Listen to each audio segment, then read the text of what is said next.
জন্মায়নি। আমি 500 নাও, মহারাজ এসে গেছেন, এবার ওনার সেবা করতে আমার দিন কেটে যাবে। দেখো, সারা সকাল খাটনি করে বাড়ি আসলাম, একটু চপর চপর কম করো। সারাদিন ফালতু ফালতু বসে থাকবে আর বক বক বক বক করেই যাবে।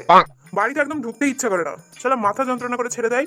দেখো, আমি এখন এক বইয়ের 3 বড় সিরিয়াল দেখছি, শান্তিতে একটু সিরিয়াল দেখতে দাও। চুপচাপ বসে আছি বলে তার সুযোগ নিও না, না হলে কিন্তু হাত পা গাছের সাথে বেঁধে রেখে দেবো বলে দিলাম। মাথা গরম করিও না। হ্যাঁ হ্যাঁ, এবার নিজের মুখে একটু লাগাম লাগাও। কোনোদিন তো তোমার বাবা মা শেখায়নি যে নিজের স্বামীকে কিভাবে সম্মান করতে হয়। কি, তুমি আমার বাবা মা তুলে কথা বললে? এত বড় সাহস! জীবনে তো 500 টাকাও হাতে দেওয়ার মুরদ নেই, আবার এসেছে বড় সম্মানীয় ব্যক্তি।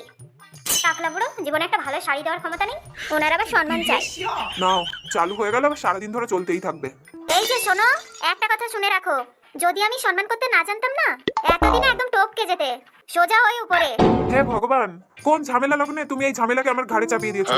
এরকমটা না করলে কি হতো না? কি বললে তুমি? আমি ঝামেলা? আরে সরকার দা, কি হচ্ছে?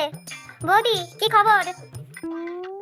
আরে বাহ, দাদা বৌদি তো দেখছি একদম মজা করে সিরিয়াল দেখছে। আরে ঘন্টু যে, আসো আসো, বসো। হঠাৎ করে কি ব্যাপার? হ্যাঁ, এই একটা কথা জিজ্ঞাসা করেছিল। না মানে সরকার দা, কোনো গভীর সমস্যা নাকি? আসলে তোমাদের আওয়াজ তো সারা পাড়ায় শোনা যাচ্ছে, তাই ভাবলাম। হ্যাঁ, আসলে সব এই লোকটার দোষ। বাড়ির উপর লোক এসেছে, তাকে একবার বসতে তো বলতে শেখো।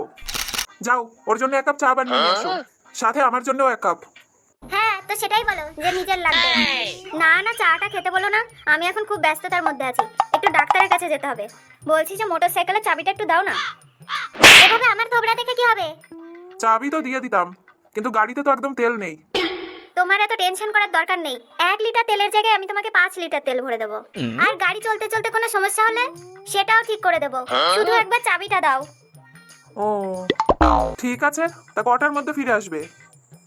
1.5 থেকে 2 ঘন্টা লাগবে। বেশি দূরে তো কোথাও যাচ্ছি না, এই তো কাছেই যাব, কিছুক্ষণের মধ্যেই চলে আসবো। ঠিক আছে, সাবধানে নিয়ে যাবে, বাইরে দাঁড় করানো আছে, দেখো ওতে চাবি লাগানো আছে। ঠিক আছে, বেশি সময় লাগবে না, এখনই চলে আসবো। আরে একটু জলদি ফিরে এসো, আমাকেও বাজারে যেতে হবে। দেখো, তোমার এই বদ অভ্যাসের জন্য সারাক্ষণ তোমার উপর চিল্লাতে হয়। গাড়ির যদি কিছু হয় না, তোমারও হাত পা ভেঙে একদম গাড়ির সাথে বসিয়ে রেখে দেবো। এই যে তুমি নিজেকে কি ভাবো? হ্যাঁ, কথায় কথায় শুধু হাত পা ভেঙে দেওয়ার কথা বলো। কি? কেন বলবো না, 100 বার বলবো। ওই মোটরসাইকেল তোমার বাবা কিনে দেয়নি, আমার বাবা বিয়েতে পণ হিসাবে দিয়েছিল। শোনো, 2 মিনিটও লাগবে না, বাবার বাড়ি পাঠিয়ে দেবো। হ্যাঁ হ্যাঁ ঠিক আছে, ওই মোটরসাইকেলে চলে না, তুমিও চলে যেও, আমারও আর তোমার কোনো প্রয়োজন নেই। দেখো দেখো, আমি জানতাম যে মনে মনে তুমি এইটাই চাও, আমাকে বাবার বাড়ি পাঠিয়ে নিজে রিল্যাক্সে জীবন কাটাতে চাও। আমাকে বাবার বাড়ি পাঠালে তুমি মনের আনন্দে থাকতে পারবে, আমি জানি তো। আমি তো তোমার ভালোর জন্যই বলছিলাম। গাড়িটা কি কোনো প্রসাদ নাকি, সব সময় যার তার সাথে বিতরণ করতেই থাকো? আরে তোমার মাথায় তো দেখছি কোনো বুদ্ধিই নেই। গাড়িতে 1 ফোঁটা তেল নেই, কবে থেকে বন্ধ হয়ে ঘরে পড়ে রয়েছে। ও তো বললো গাড়ির যা সমস্যা হবে ঠিক করে আনবে। ঠিক করুক না করুক, কমসে কম তেলটা তো ভরবে, না হলে তো নিজেই চালাতে পারবে না। 5 লিটার তেল ভরে দেবে বলেছে, ঘরে পড়ে থাকলে আসবে কোথা থেকে? ঠিক আছে, তোমার যা ইচ্ছা তাই করো।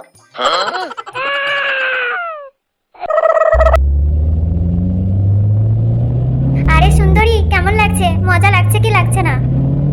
কি মজা লাগবে? আর একটু জোরে চালাও, আমার মার্কেট যেয়ে তাড়াতাড়ি শপিং করতে হবে। তুমি পৌঁছাতে পৌঁছাতেই তো সব দোকান বন্ধ হয়ে যাবে, মনে হচ্ছে যেন সাইকেল চালাচ্ছে। আরে না না, আমি জোরে চালাতে পারবো না, এমনিতেই পুরোনো দিনের মোটরসাইকেল, কোথায় চাকা মাকা খুলে এদিক ওদিক হয়ে যাবে, শেষে নিজের হাত পাও ভাঙবে, আবার নতুন বাইক কিনে ফেরত দিতে হবে। যেভাবে চলছে ওইভাবেই চলতে দাও, খোলা হাওয়ায় তো বেশ মজাই পাচ্ছ।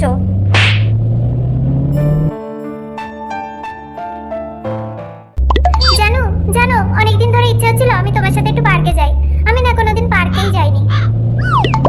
কি, তুমি কোনোদিনও পার্কে যাওনি? ঠিক আছে চলো, আজকে আমি তোমাকে এই এলাকার সবথেকে বড় পার্কে নিয়ে যাব।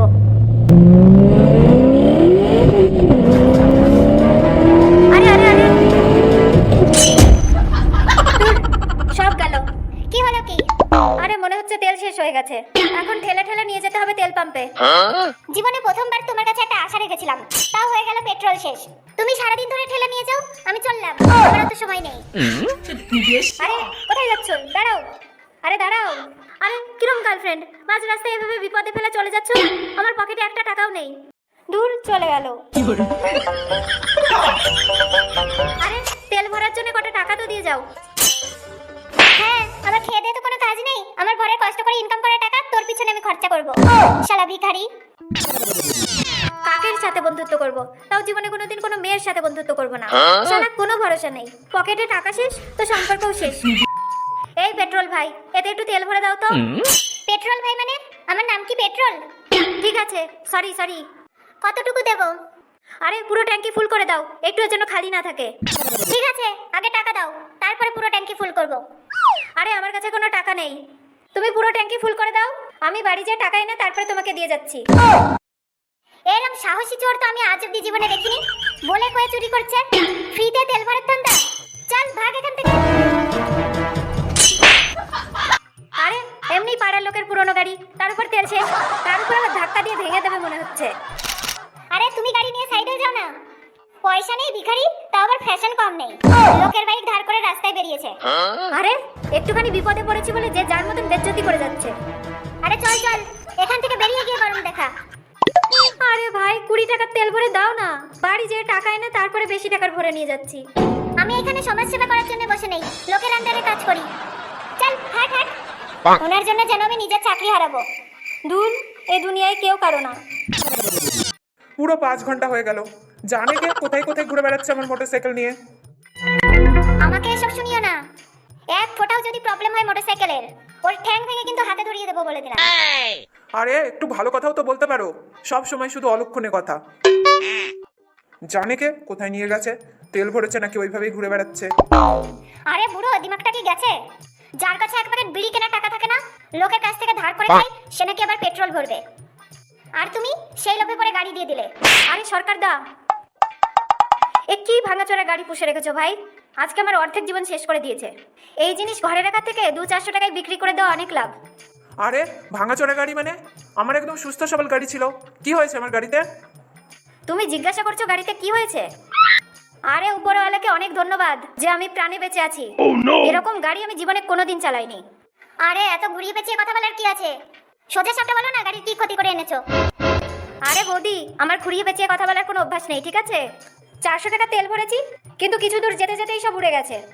আরে না না, এরকম কিছু হতেই পারে না, আমি তো আগে থেকেই 200 টাকার তেল ভরে রেখেছিলাম। ঘন্টা 200 টাকা তেল ভরে রেখেছিলে, 10 কিলোমিটারও যেতে পারিনি, তেল শেষ হয়ে গেছে। এজন্যই বলছি 200-400 টাকায় বিক্রি করে দাও আর একটা নতুন গাড়ি নিয়ে নাও, নিজেও চালিয়ে মজা পাবে আর অন্যরাও। তা তুমি ঠিকই বলেছো, একটু বেশিই তেল খাচ্ছে, ভাবছি বিক্রি করে দেবো আর একটা নতুন বুলেট নিয়ে নেব। খবরদার, নিজের তো একটা সাইকেল নেওয়ারও ক্ষমতা নেই, এদিকে আমার বাবা পণ হিসেবে মোটরসাইকেলটা দিয়েছিল, এটা নাকি বিক্রি করতে চাই। সরকার দা, আমি চললাম। আর শোনো, ওটা বিক্রি করে দাও, তাতেই ভালো হবে। বুঝিয়ে গেল না তোমাকে যে 400 টাকা তেল ভরেছে? যাও গিয়ে দেখো, তুমি যে 200 টাকার ভরেছিলে, ঘুরে ফিরে সেটাও খালি করে এখন বড় বড় কথা বলে ফেরত দিয়ে গেল। একটা কথা বলবো, ওইটা সত্যি সত্যি অনেক পুরনো হয়ে গেছে। তোমার বাবাকে একটু আরেকবার বলো না, যদি একটা রয়্যাল এনফিল্ড হান্টার দেয়, তাহলে তোমাকে পিছনে বসিয়ে নিয়ে চিড়িয়াখানায় ঘুরতে যেতে পারবো। বুড়ো বয়সে বিমরতি জেগেছে। এবার জামাই ষষ্ঠীতে আমার বাবা একটা জামাও দেবে না। জামা তো দূরের কথা, নেমন্তন্ন করতেই বারণ করে দেবে। 50 টাকার এক প্যাকেট মিষ্টি নিতে গেলে গায়ে জ্বালা ধরে যায়, আবার রয়্যাল এনফিল্ড চড়ে ঘুরে বেড়ানোর শখ। নিজে পয়সা কামিয়ে নিজের টাকায় কিনে দেখাও দেখি। কথায় আছে, ছাগলের সামনে মন্ত্র পড়ে কোনো লাভ নেই, ছাগল ঘাস ছাড়া কিছুই চেনে না। তোমার মতন মানুষের সাথে কথা বলার চেয়ে রাস্তার পাগলের সাথে কথা বলা অনেক ভালো। হ্যাঁ হ্যাঁ, তো যাও, কে ধরে রেখেছে? কি জানি আমার বাবা কি দেখে এই আনাড়ি লোকটার সাথে আমার বিয়ে দিয়েছিল, আমার জীবনটাই মাটি করে দিল।